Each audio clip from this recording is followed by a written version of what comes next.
Okay, well, listen, we're going to start on time, if that's okay, just out of respect for everyone who's joined.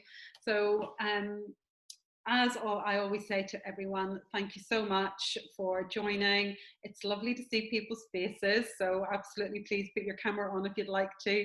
But thanks for just keeping yourself muted, just so that we don't get any of the background noise. That would be great. And I will encourage you, if you can, to put some questions in.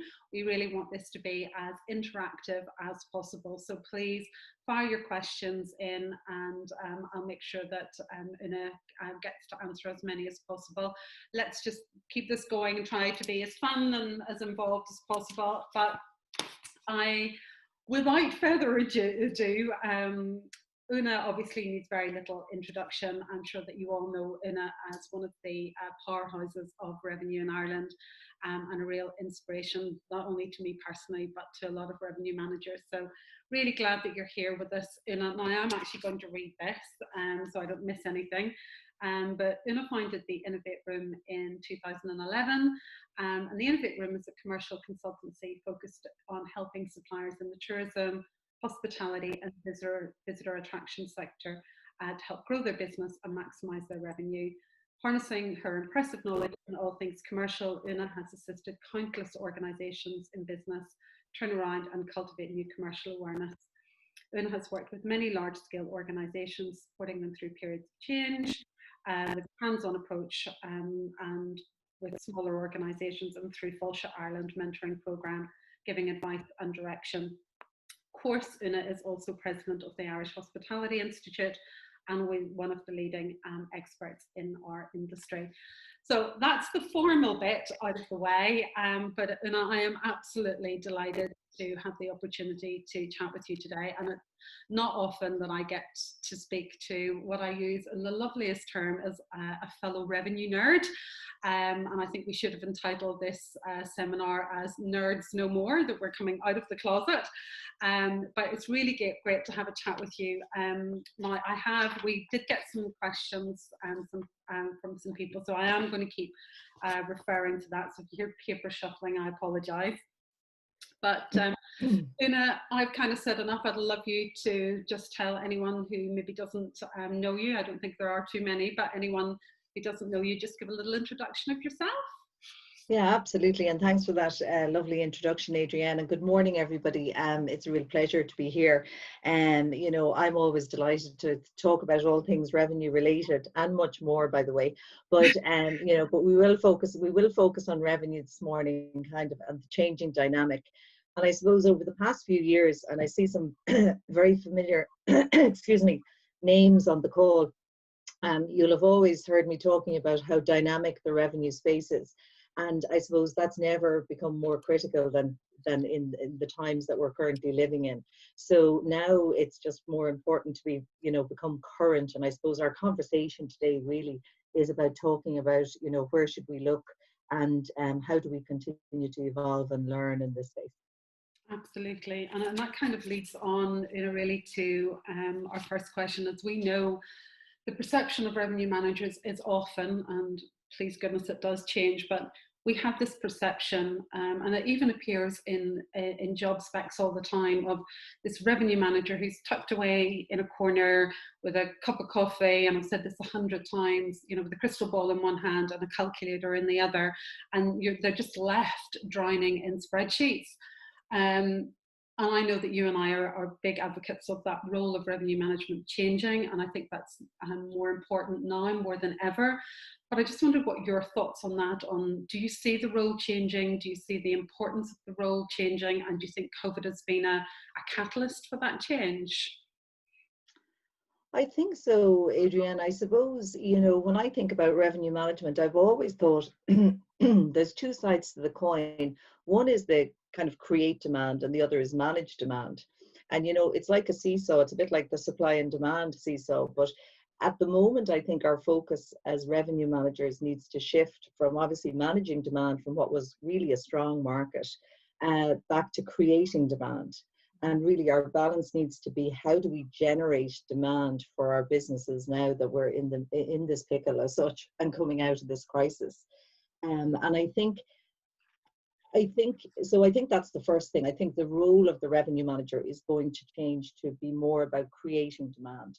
I also think they're going to have to read the market in a lot more detail, which I'll talk about later. But the opportunity exists now for the revenue manager really to become front and center, kind of the fulcrum of all information for the hotel, because really operations will be looking to revenue for the data set in terms of occupancy, rooms sold, number of people in house, distance, size of event, all that kind of space. So that's going to become very important. So the role of the revenue manager is going to become even more critical, I think, in terms of the futurescape of hotels.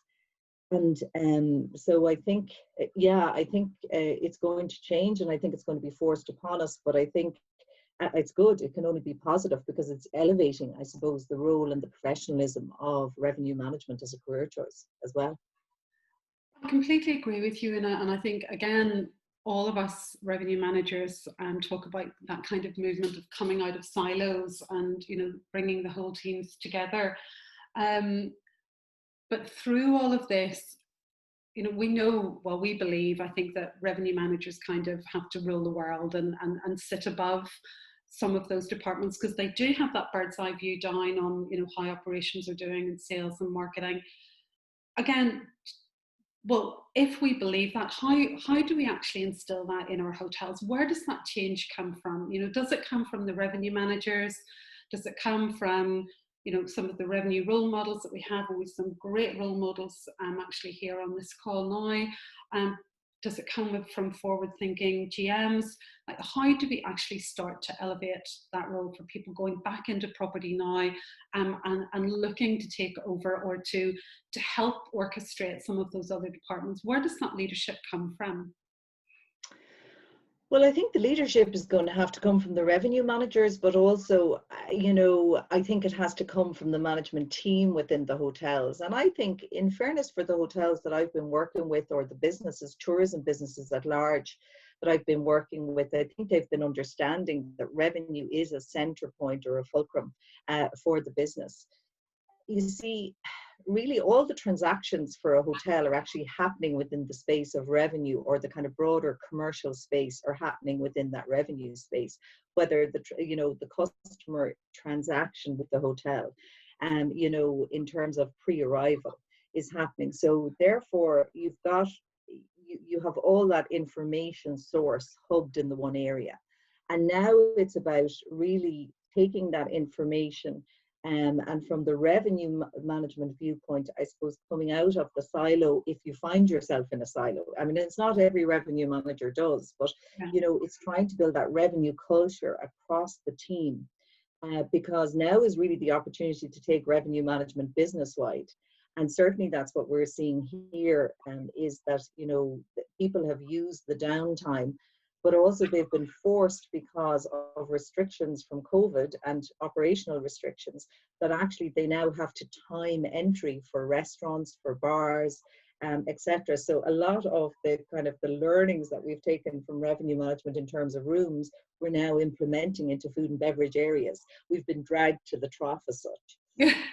In terms of leadership, look, if you're a revenue manager, I think, you're going to have to, communication has always been really important in this space, because trust and being able to build trust in your stakeholders, whether your stakeholders are your management team and your owners, or whether they are the team that you manage practically on a day-to-day basis, or perhaps the team that you work alongside within the property.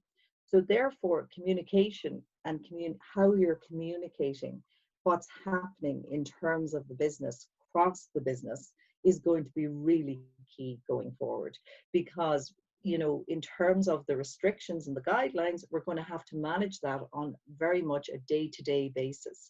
So I think that the leadership, the revenue manager, will have to become, will have to strengthen and their communication skills internally and externally. I think that's number one. I think leadership wise, I think, we'll have to get used to managing hybrid teams. you know, remote workers and non-remote workers. So you're going to have people who are, you know, you're not maybe going to have all your team within your property all the time. So, you know, there needs to be structures and processes put around that. And that is going to demand new thinking from our revenue managers and from, you know, sales and marketing managers and GMs. And a lot of time has been spent, I think, looking at how that will work going forward. I think that understanding that this is a new, I know everyone's used this word new normal. Now, I don't consider it normal at all, by the way. So I'm just going to say it's a new world. And, you know, we really have to understand that actually anything we've really learned in the past is kind of a bit null and void at this moment in time.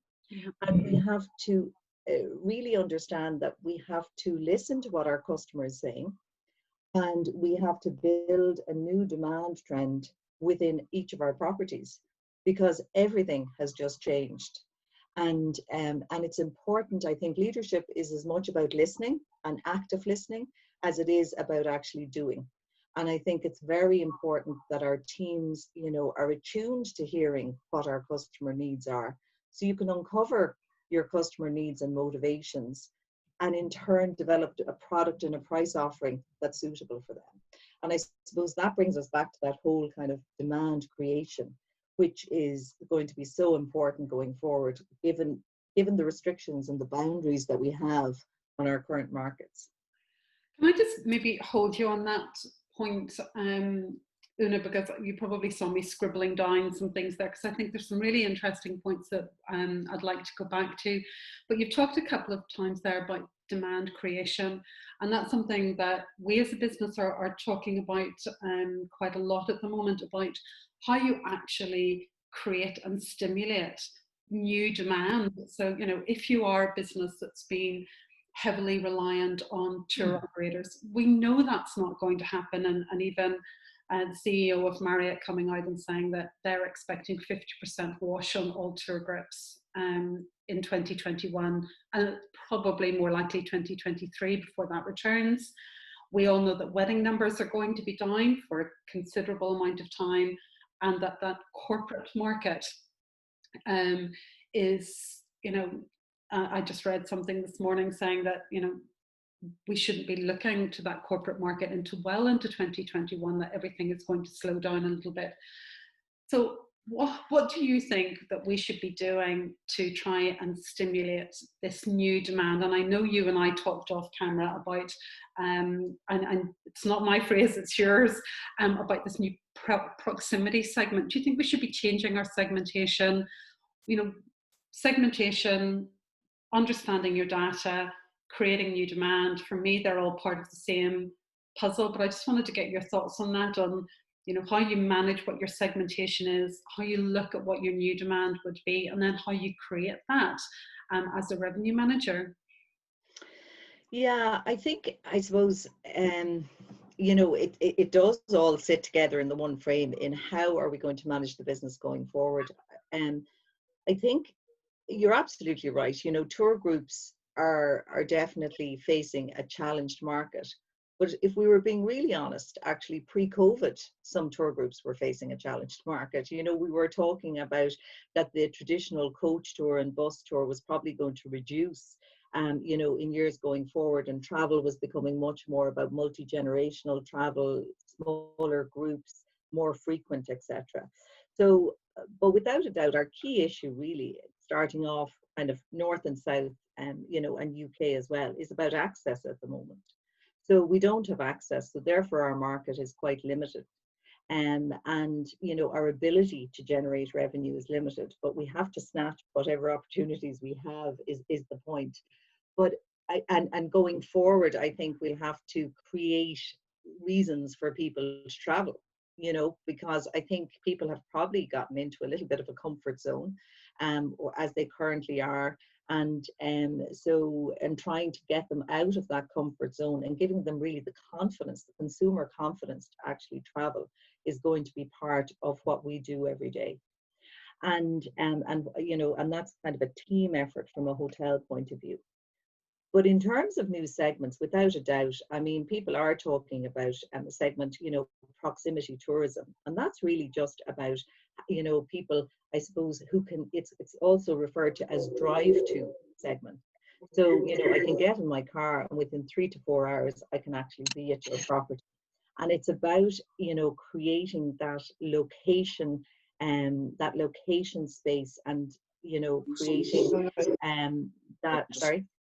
Sorry, can I Okay. ask everyone just to be on mute? I'll be down there in a minute. Okay. And I thought it was going to be Sally was the plumber this morning. Right, if no. everyone could just put themselves on mute, that would be great. Thank you so much. But I think there's that we're going to find, like, a lot of people who traditionally might not have used you for overnight stays are actually now going to consider a hotel within 2 to 3 hours of their home as actually a place to get away to. I also think that resorts on peripheries of cities are going to find that people who can travel within an hour and be transported to a completely different look and feel of their life will actually consider where where they might have jumped on a plane for a weekend before. So I think, so those segments are called that proximity tourism and that drive-to tourism. I actually saw one the other day and it's called revenge travel, which I thought was interesting. And, you know, I'm not sure that's going to last as a segment going forward, but, you know, but it's interesting. There is that coining a phrase that, you know, there's certainly that tourist who's on our doorstep who we perhaps have never tapped before. The second thing is that I think, you know, feeder markets are going to be so important for us to keep on top of and understand, you know, where the market for your property is actually coming from, where is their origin as such. And it's going to be really important that you work very closely, I think, with your brand web provider to understand who's searching on your website, and from where, you know, in terms of geo-targeting going forward, but also understanding, you know, what are they searching for? So keeping close to your brand web provider and to the analytics on your website is going to be key for the next few months, I think, in doing that. I think that it's going to be important for me, I suppose, and what we're certainly seeing here is people are very keen to understand what hotels have put in place to safeguard their health and wellness. And, you know, so we're understanding that lots of searching is happening around hygiene, around protocols, around cleaning guidelines, etc. So that's an opportunity for us as hoteliers to actually display that, you know, on our own brand website. And again, it's kind of centered on leveraging that trust and confidence from our consumer to actually book and to make that, you know, to make that leap of faith that the hotel will look after us and they look after the family and we'll all be safe in that space. And so we'll travel and make that booking there. So I think, you know, developing then, once you've identified the segments, I suppose, that you're trying to target, it's about developing innovative and value-added packages. You know, we're seeing, I mean, I only saw one this morning, it crept across on social media, and, you know, the Montenotte Hotel in Cork, and they have I just saw there was a Green Fingers getaway, you know, and we're seeing nice badging and bundling of packages. You know, we're seeing lots of hotels leverage things like breathe and, you know, spacious, and trying to convey that sense of, you know, I suppose if people have felt crowded in city environments, that, you know, moving away to regional environments and just enjoying that. And we're seeing that certainly in packages that are being offered. I completely agree with you, and you just touched on a couple of things and that I thought were very interesting. I suppose things that I personally feel very strongly about.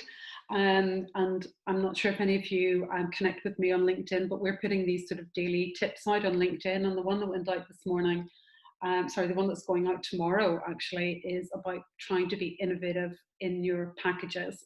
And one of my massive bugbears, and any of the hotels that work with me will know this, is using, you know, one night DBB in their rate title, or, you know, even changing it to something as simple as stay with breakfast, or, you know, relax and at our 2-night retreat or something like that.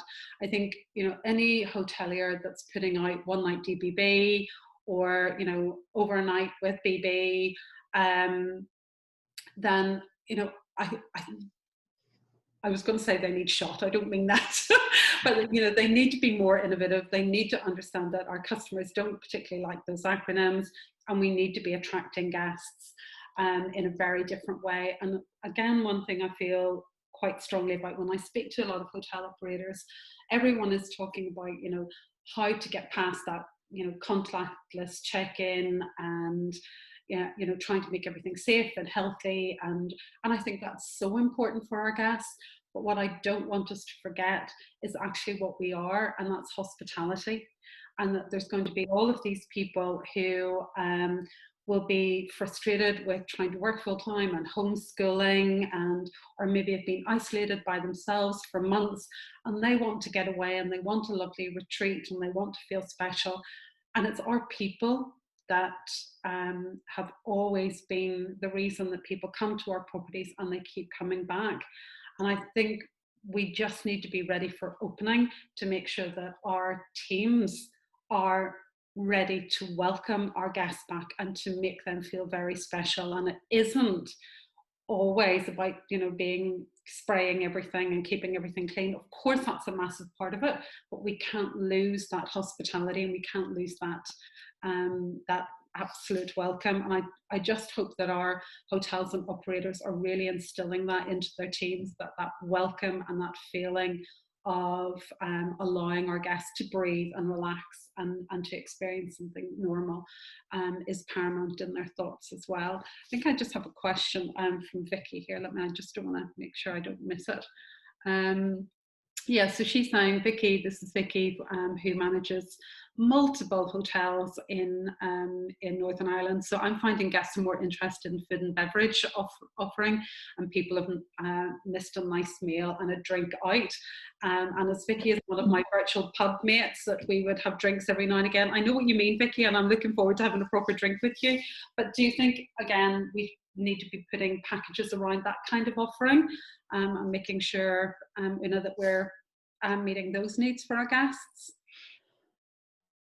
Absolutely. I mean, I think the needs of the business at the moment are for longer stay guests, full stop. I mean, you know, I think that's something that all of our hotels need to really focus on as a new, you know, some hotels have focused on average length of stay as a metric before. But I think if you haven't, then I absolutely recommend that you put it center stage going forward, because it's going to, if you can grow the length of stay, then obviously you can, you know, make operational efficiencies and reduction kind of, or at least make your costs, reduce your costs somewhat from an OPEX point of view.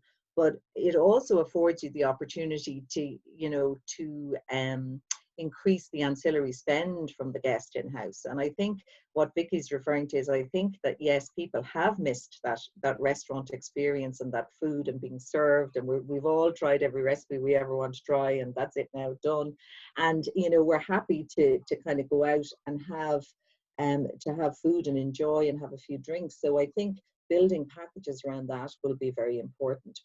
And that in turn will lead to new metrics around really looking at who's the valuable customer for your property, you know. And I think, again, some of you have already moved to looking at total revenue per available room and total revenue per occupied room, but it's going to become really important in terms of profitability going forward, be looking at those metrics, and to make sure that you're you know, the segment you're targeting is spending enough to drive the, you know, the increased cost, whatever way we look at it. You know, our capacity has been reduced through no fault of our own in our food and beverage spaces, with the current restrictions around 2 meters that we're all hoping will reduce to 1 meter.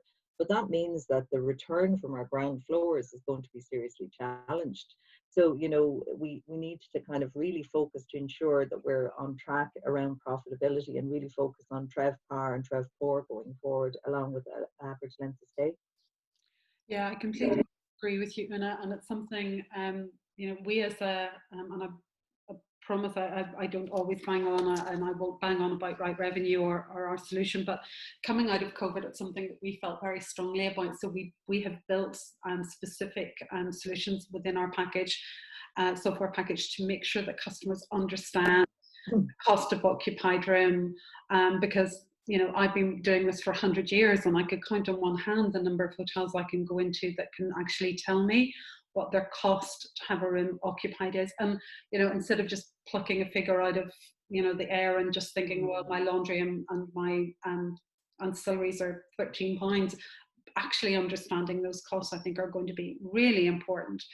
And the other thing is that, because there are going to be a lot of pressure, there are a lot of pressure from owners, just to put rates out there to get kind of bums on beds. I think understanding how much profitability you're getting from a rate, and if you are putting a special offer out there, if you are putting a welcome package together, first of all, you don't have to, you put it out to your loyal guests, would be my advice to the hotels. But going back to that cost, we have to understand the profitability per package as well, and that is making sure you take off your VAT, your allocation to the chef, understanding your cost of occupied room, and understanding all of those ancillary costs, so you can drill down to your bottom line and exactly know, like you say, which segments are being more cost effective, which packages are working well for you. And I'll go back to, we need revenue management. We need strong revenue managers to understand that data. Do you agree with that we should really be drilling down on those costs? Yeah, absolutely. I mean, I kind of take that as a standard, though. I mean, I'm hopeful that everyone knows that, you're going to put a package together that it will be profitable. But you're absolutely right, Adrienne. I suppose it needs to be center stage daily now going forward. And, we're working with some properties and other tourism businesses, but it is all about, at the moment, I suppose, the time has never been riper really to implement revenue management right across the spectrum for business that is suitable for, obviously, because the whole challenge now is about capacity and time. So, and there are two levers that we've ever had to work with in revenue management. And so I think that, understanding your profitability 100% is just key before you ever launch a package onto the market. But I think I would step back even further and say, like, what segment are you trying to attract here? Because sometimes I think, and sometimes when we gain insight into other businesses out there, what we see is that people say, oh, that rate never sells. Well, if you have a rate that doesn't sell, the chances are it's either priced incorrectly, it's targeted at the wrong market, or maybe you've sold it at the wrong time, so it's about really going back. And I suppose that's what I mean, that now we're in a kind of a greenfield situation, and we really have to look at what we've been doing and saying, is this right now, and build a package for for the new segments, or the segments we believe are going to travel within the next 4 to 6 months. And that's where our education piece on keeping current around what are those segments, how willing are they to travel, and how can we convince them to travel, how can we create that trust and that consumer confidence in our product, and then obviously convert that booking. And I think something, just to what you said a little earlier, is that I think we have to be very aware of changing lead times here around promotion and ensure that they're successful. Because certainly what we're seeing is that lead time is very much linked, actually, booking levels are very linked, I suppose, first off, to government announcements. We're nearly out of government announcements at this side of the pond anyway. We've about another one to go, I think. And so then the lead time, so the booking levels have always peaked after that. So I think our lead time is very short at the moment, and I think that's going to continue because we know our market, all the economic indications are our market's going to be challenged for the next 2 to 3 years, as you said. So therefore, I think, lead time and keeping on top of that metric in turn with the type of packages that you're trying to promote to the relevant segment. It's like a matrix of kind of things you need to look at to ensure success, to make sure that your profitable packages sell for you as a hotel. I have an interesting question here from Amanda, and her question is, what role do you see technology playing in hotels in the coming years in light of COVID, like for online check-in or revenue management systems, etc.? And do you think there will be a reluctance to invest in this area? Now, I know my thoughts, but I'd love to hear what you think. Well, I can only imagine you're probably at the cold face of that, Adrienne. But you know, what I'm very hopeful for is that people will actually implement technology to a greater level, but not alone that they'll actually leverage the technology that they currently have. And you know, what's interesting is that I suppose for me, revenue management at the moment is so crucial that it's data led. And to be data led, you really need the supporting infrastructure around technology so that your decisions, and prior to this, I suppose we talked about data led decisions often in revenue management, but now it actually really, it permeates right across the business, because we need the operations team and the food and beverage team to understand the metrics as clearly as we do around occupancies and capacities and timings and inventories and allocations for seats in restaurants and bars, etc. So I think technology is going to be very important, and I think it will support businesses. It'll maybe take some of that manual, I hate to say manual, but maybe some of that kind of process out of our business, and allow us to really focus on delivering the welcome that you spoke about, and actually still safeguarding the guest needs. So my hope would be that we would embrace technology more. And certainly what I'm hearing from groups, you know, just through the IHI and that, is that a lot of people are moving to automated check-in, which really we've been talking about for the last how many years in the industry. Yeah. So again, we've kind of been dragged to the trough on that one, and that can only be good, because it allows us then to deliver the welcome maybe in a bit of a stronger fashion, rather than us being concerned with checking people in. So I hope people will implement more technology to deliver better standard of service, really, and to allow for more data-led decisions. No, I completely agree with you. I think that, you know, the hotels that, you know, aren't maximizing or using technology are really missing a trick, because at the end of the day, you don't want your revenue manager or your front office manager or whichever to be, you know, trying to manage all of these spreadsheets and living their life in Excel. You want them to be strategists. You want them to be able to grow your business, and you want to be able to provide fantastic customer service. And whether that is with a really fantastic booking engine, you know, a great website, an RMS, you know, that guest communication and CRM. I think all of those things need to be embraced at the minute really strongly. And I think too that what makes me very uncomfortable when I go into hotels and when they speak about investing in technology is that some people who are very focused on accounts just see it as revenue from the bottom line. They don't actually see what it's bringing you to your top line. And I think that needs to be reversed. And I think it's the voice of good revenue management that and good revenue managers who can show that, you know, this is going to add to our top line, and it shouldn't be necessarily seen as a cost. Now, we do have a question, I haven't read it yet, from the lovely Sally. What are Oonagh's thoughts on working with voucher-based operators like Groupon, Secret Escapes, Travel Zoo, etc.? Does Oonagh see these as opportunities to be captured, something to play with caution due to the low rates? So, great questions, Ali. Kaboom! Great question. Now we're into the real meat and two veggies. Absolutely. Good girls, Ali.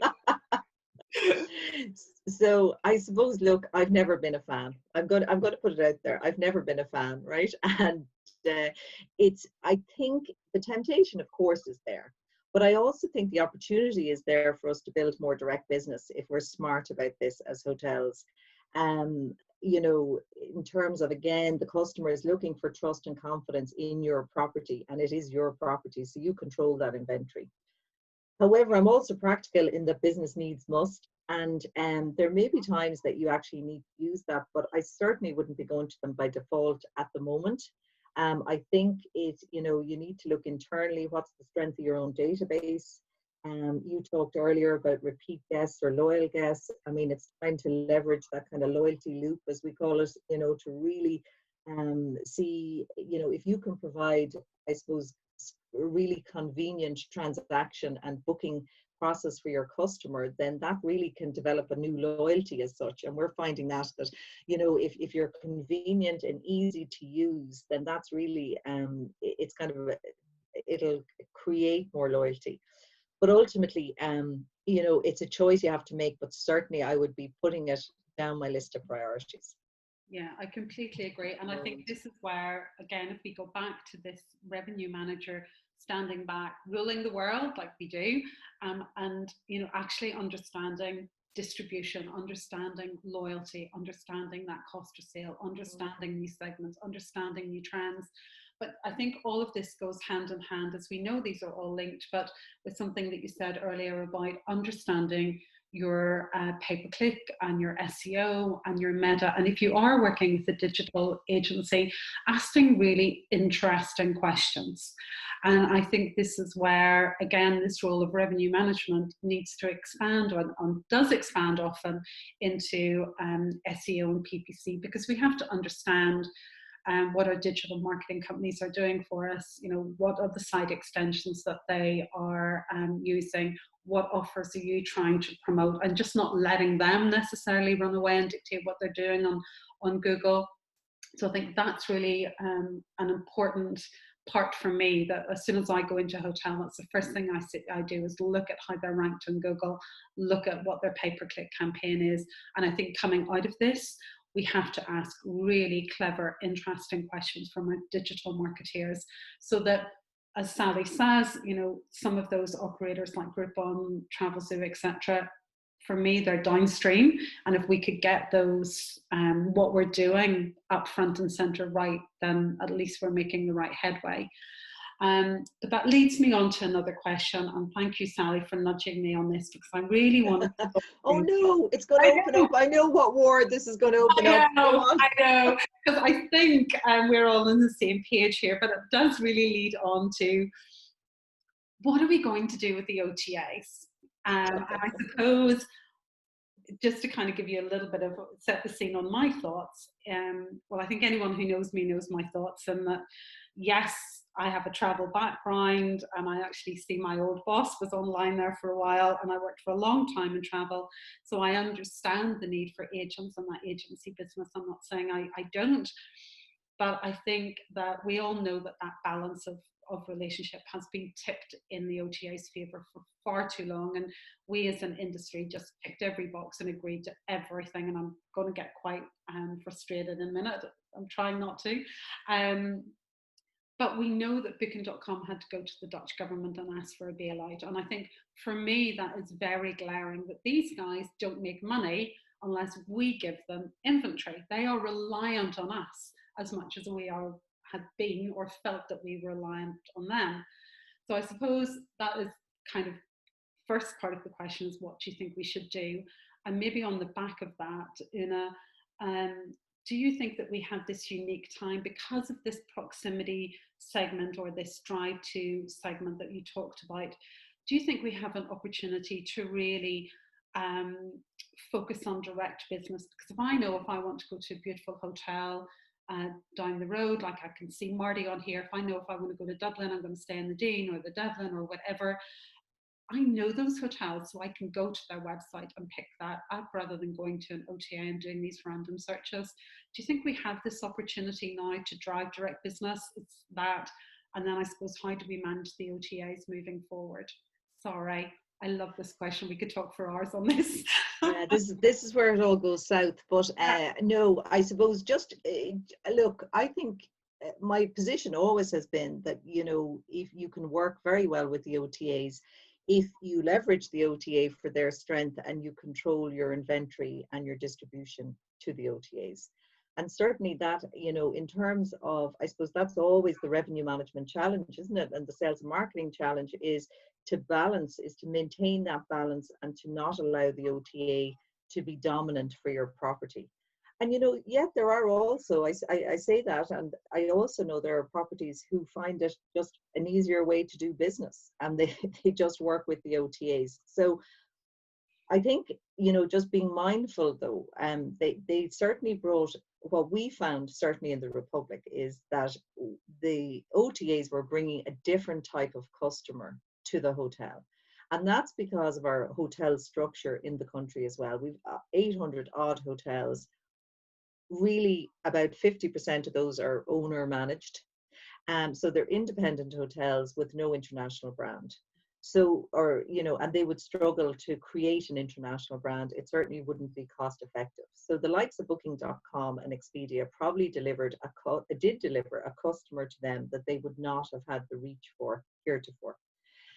However, I suppose, and this all goes back to our access point, our airline access into Ireland is very limited at the moment. So therefore, the OTA business into the country is actually very limited. And certainly what we're hearing and what we've indication from brand web providers who are, tracking some of this, as well as our hotels who are tracking it, is that OTA volumes are somewhat reduced. And when I say somewhat, I would put a little bit of weight on that word. So they're currently somewhat reduced because there is no international market. So they're now fishing from the same pool as all our hotels are, which really is a change in the marketplace. And so I think the opportunity certainly exists for our hotels to build greater levels of direct business at the moment, without a doubt. However, whether that's the future scape of those hotels, we can't actually determine until we know when our airline capacity is going to increase again. But I mean, we are much reduced at the moment in terms of seats into the country. So therefore, there absolutely exists an opportunity for our hotels to grow to gain the business of this, proximity tourism, to gain this drive-to business directly with effective marketing and digital marketing campaigns. Yeah. No, I completely agree, and I think, as Vicky says, they are a necessary evil, and I do get on my high horse a lot about the OTAs, but I understand. We all do. I think if they just played fair, I'm just going to say it, if they just played fair, then I think I would be okay and leave them alone. But and I think that's a fair comment, Adrienne. I think in recent times, I think they used to play a lot fairer. Yeah. And I think that certainly in kind of the last 6 to 8 months, I think when the market starts to become a bit more challenged pre-COVID, certainly here, in that we saw some practices that really were not good in the market by some of the OTAs. Yeah. No, I completely agree. But coming back to your point about this kind of little moment in time that we have,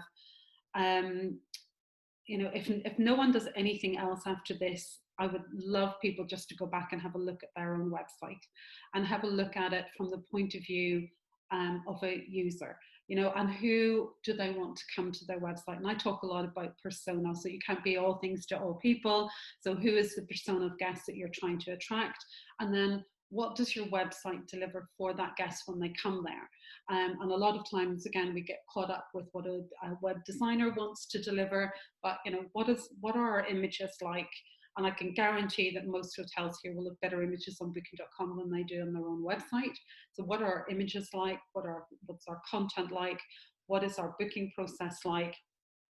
Simple things like I did a sweep last week of probably about 20 hotels, and most of them didn't have availability on for 2021 on their own brand website. So do you have your availability on? Do you have these innovative rates on that's going to entice people in? And I think we have all been caught up in getting ready for opening, for cleanliness and getting that message out there. But actually, when it comes down to just doing business, are you ready to just do business? And I don't even mean business short term. There's going to be a lot of people who are interested in travel but want something to look forward to, so they might be looking into 2021. So what is your business offering into next year? I think that's something, and that is very important, and we're hearing that. I suppose certainly we're not hearing as much at this moment in time, but certainly when lockdown happened first, What we heard from agents, I suppose the first thing that happened was a lot of business actually postponed rather than cancelled. So I think a lot of our hotels, and it's positive news in that respect, in that a lot of hotels that enjoyed conference business, incentive business, and event business actually managed to postpone a lot of that business into 2021. So, and certainly we had a stronger level of inquiry at the beginning of the lockdown for 2021. I think as time has gone on, it is maybe, you're absolutely right to bring attention back to it, Adrienne, because I think it's maybe gone off the boil, and a little bit of that is because we've seen, we literally had a fallow period where we saw absolutely no demand for anything, right, in the kind of middle of lockdown. And now we're coming out of that, and obviously the first kind of demand kind of peak is around July through till September, October. And then there's a lot of worry, I think, around those months of November through to March.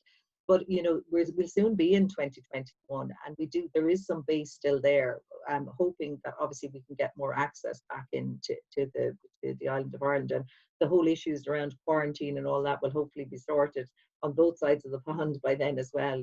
But yeah, it is important, and the agents, we've heard from ITOA. Certainly down here, that really having 2021 rates available around group and incentive business is still very important. We've a great question here, obviously from someone in the UK, saying we're due a significant announcement this evening from Boris, and we're hoping that we can reopen on the 4th. And can I ask, did Northern Ireland see a significant and immediate pickup for July following their reopen?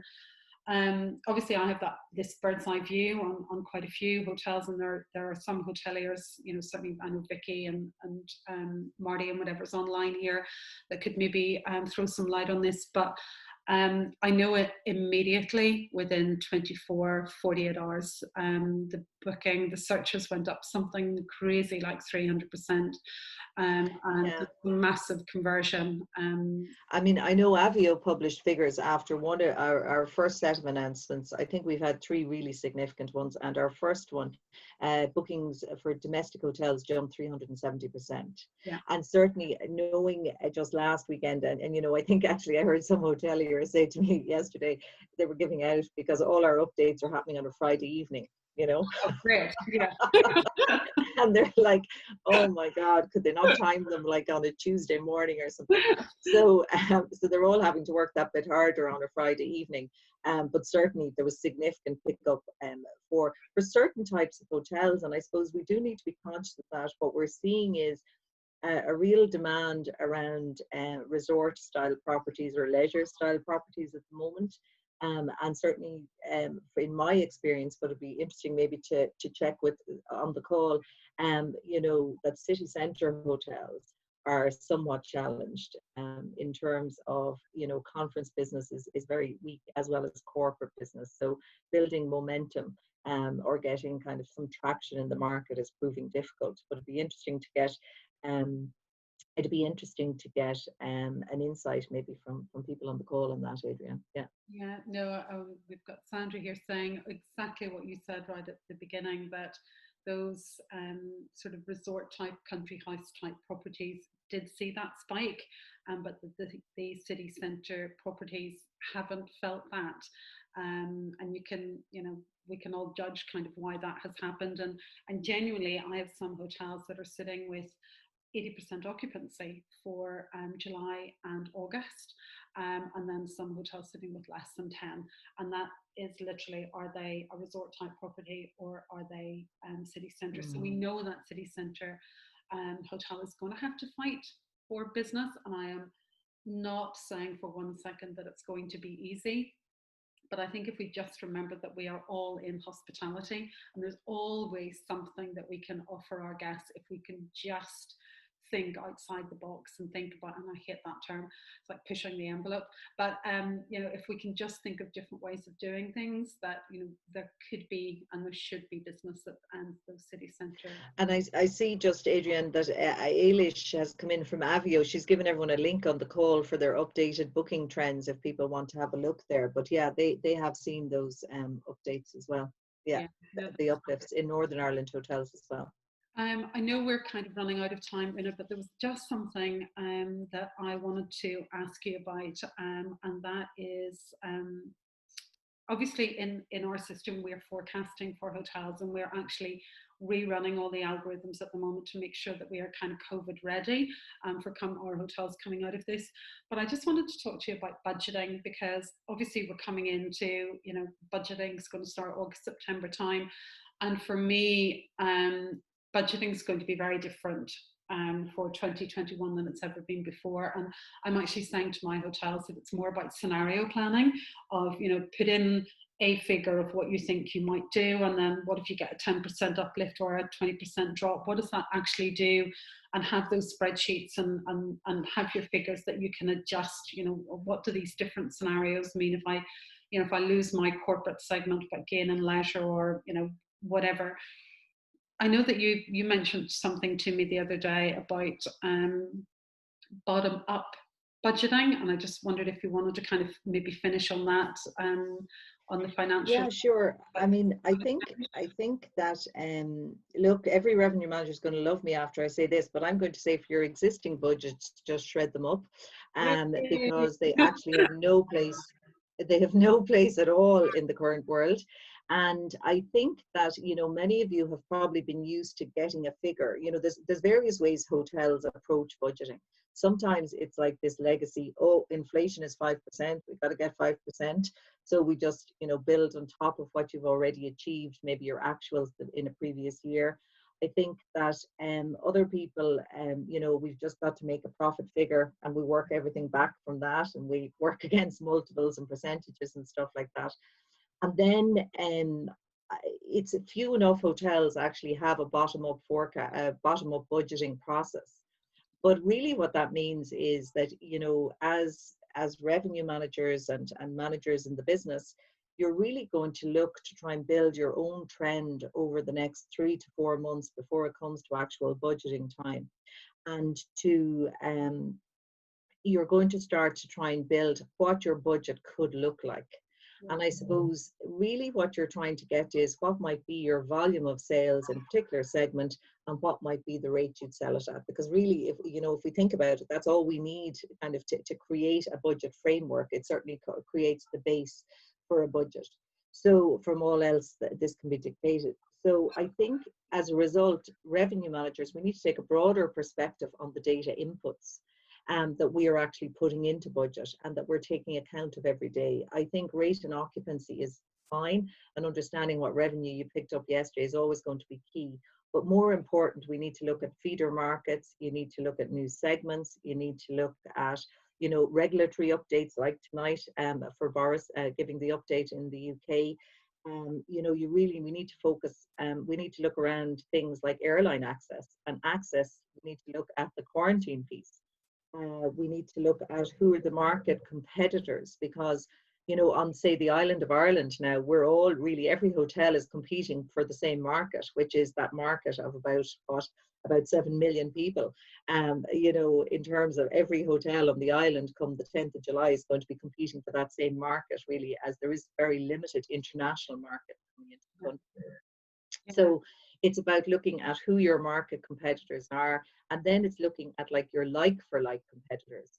And once you start to get a sense of that, once you're kind of looking at that broader perspective and distilling down that information, it'll actually help you if you can translate all that information into who might be viable targets, segment targets for your business, and possible rate achievement in that segment.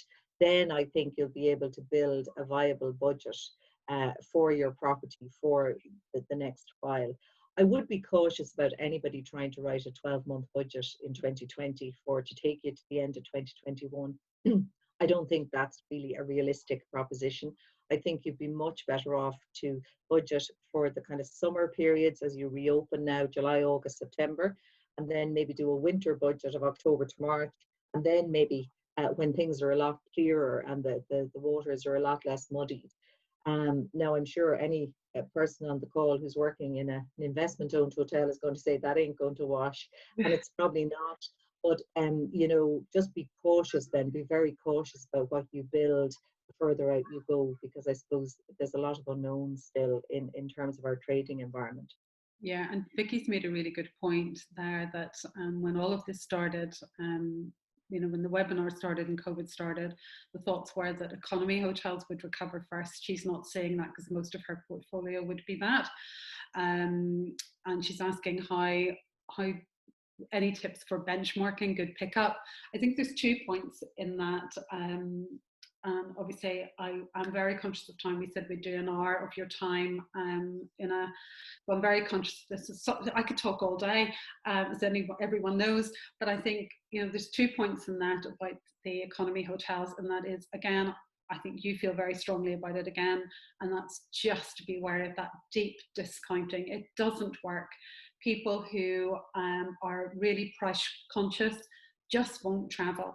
Everyone else is looking. We have to remember as an industry that people are looking for an experience. They're looking for something wonderful, and they are happy to pay fair rates. And I'm not saying that we don't need to be innovative on packages and make something really great and push something wonderful out to our loyal guests, but it doesn't have to be a discount. It can be a nice bottle of wine on arrival, or an entrance into an attraction or something to make that more attractive to our guests. It doesn't have to be about discounting. And I think if you start to play around with 4 stars coming down into the 3-star market and 3 stars coming into the 2-star market, then it's just a race to the bottom. Oh yeah, and I think there's we've had lots of learnings. My hair is white for a reason, and I think that after the last recession, really there was lots of maybe hotel groups and individual hotels and destinations that went on a low price kind of a trail as such.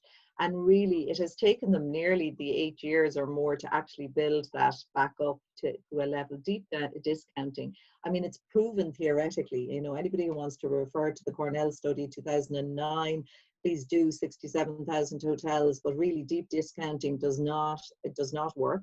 And the best way to maintain performance is to ensure that you have some strength in your average rate.